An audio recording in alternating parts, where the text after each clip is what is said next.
Dear students, I hope you are well. Today I will teach you a lesson 2, The Limits of Knowledge, written by Sharada Hale.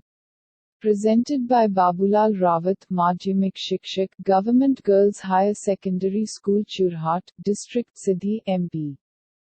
So let's begin the topic. Lesson 2, The Limits of Knowledge.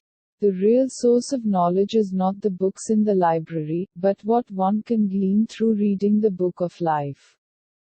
ज्ञान का वास्तविक स्रोत पुस्तकालय में किताबें नहीं है, लेकिन जीवन की पुस्तक को पढ़ने के माध्यम से कोई क्या चमक सकता है. King Bhoj was a worshipper of the goddess Saraswati.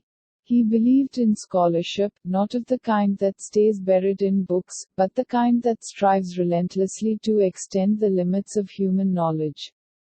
राजा भोज देवी सरस्वती के उपासक थे, वह छात्रवृत्ति में विश्वास करते थे, न कि पुस्तकों में दफन रहने वाले प्रकार के, बल्कि उस प्रकार के जो मानव ज्ञान की सीमाओं का विस्तार करने के लिए अथक प्रयास करते हैं.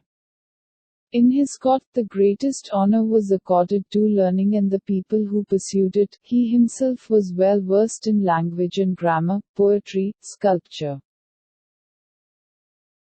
architecture, science and engineering, astrology, music, theatre and the highest questions of ethics and philosophy.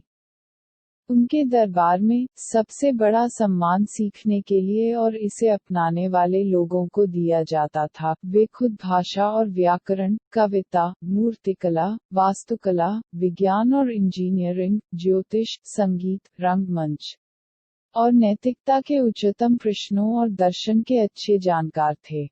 Once, Bhoj went walking out in the countryside with a very learned scholar from a neighboring kingdom. As they walked, both were deeply immersed in literary and philosophical discussion. This caused them to lose their way. Arriving at a village where an old woman was tending her field, they stopped and asked, "Respected mother, where does this road go?" एक बार, भोज पड़ोसी राज्य के एक बहुत विद्वान के साथ देश के बाहर घूमने गए. जैसे जैसे वे चले, दोनों साहित्यिक और दार्शनिक चर्चा में डूब गए, इससे उन्हें अपना रास्ता खोना पड़ा. एक ऐसे गांव में पहुंचकर जहां एक बूढ़ी औरत अपने खेत में काम कर रही थी, उन्होंने रुककर पूछा, "आदरणीय मां, यह कहां जाती है?" The road does not go anywhere, it stays here. Only the people who walk along it will go somewhere. So tell me, who are you? Said the woman in response. We are travelers, they replied. सड़क कहीं नहीं जाती है, यह यहाँ रहता है. केवल जो लोग इसके साथ चलते हैं वे कहीं जाएंगे. तो मुझे बताओ, आप कौन हैं? ने जवाब में महिला से कहा, हम यात्री हैं. उन्होंने उत्तर दिया. The old woman smiled. Travelers, there are only two, the sun and the moon. Tell me truly, who are you? Sister, we are guests, said the scholar. One is wealth and the other is youth. Now tell me which are you, said the old woman. बुढ़िया मुस्कुरा दी. यात्री, केवल दो हैं, सूर्य और चंद्रमा. मुझे सच में बताएं, आप कौन हैं? दीदी, हम मेहमान हैं. विद्वान ने कहा, एक है धन और दूसरा है युवा. अब बताओ तुम कौन हो? बुढ़िया ने कहा. We are kings, said King Bhoj. There are only two kings, one is Indra, king of gods, the other is Yama, god of death. Tell me no, which one are you? Inquired the old woman. हम राजा हैं, राजा भोज ने कहा. केवल दो राजा हैं, एक इंद्र देवताओं का राजा, दूसरा यम मृत्यु का देवता. मुझे बताएं कि आप कौन से हैं? बुढ़िया से पूछताछ की.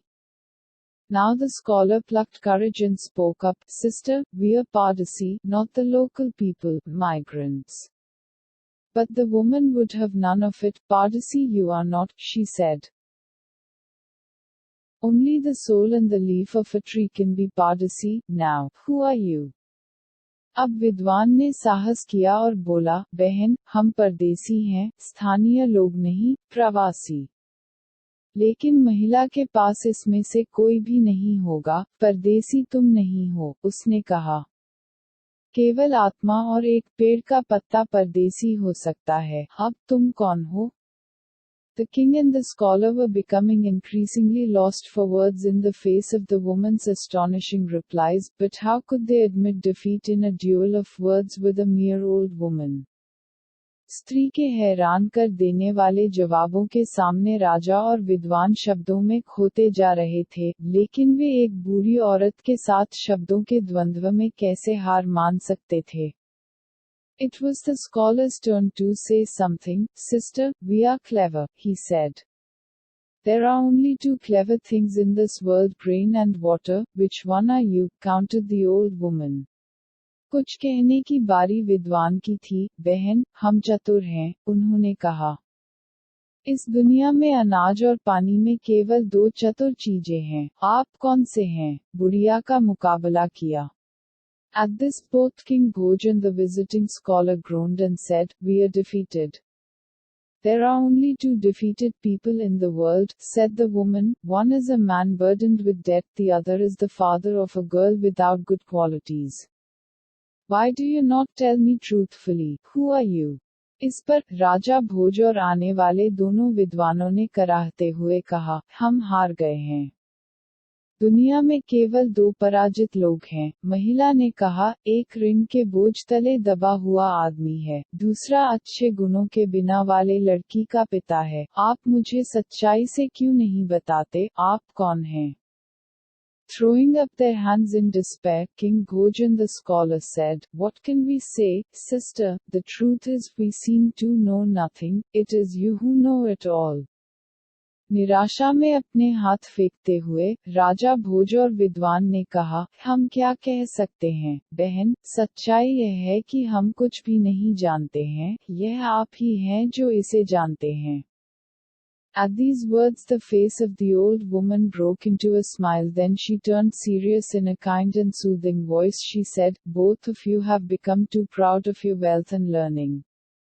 इन शब्दों में बूढ़ी औरत का चेहरा एक मुस्कान में टूट गया, फिर वह गंभीर हो गई। एक दयालु और सुखदायक आवाज में उसने कहा, तुम दोनों को अपने धन और सीखने पर बहुत गर्व है।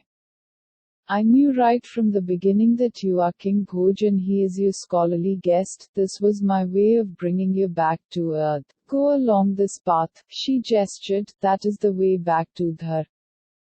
मैं शुरू से ही जानता था कि आप राजा भोज हैं और वह आपके विद्वान अतिथि हैं, यह आपको धरती पर वापस लाने का मेरा तरीका था। इस रास्ते पर चलें, उसने इशारा किया, यही वह रास्ता है जो धार तक है।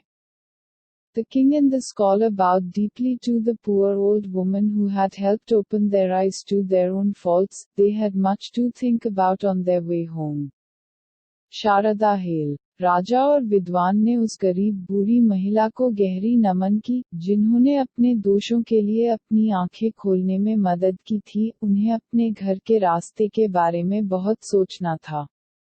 शारदा हेल। Thanks for watching. Have a nice day.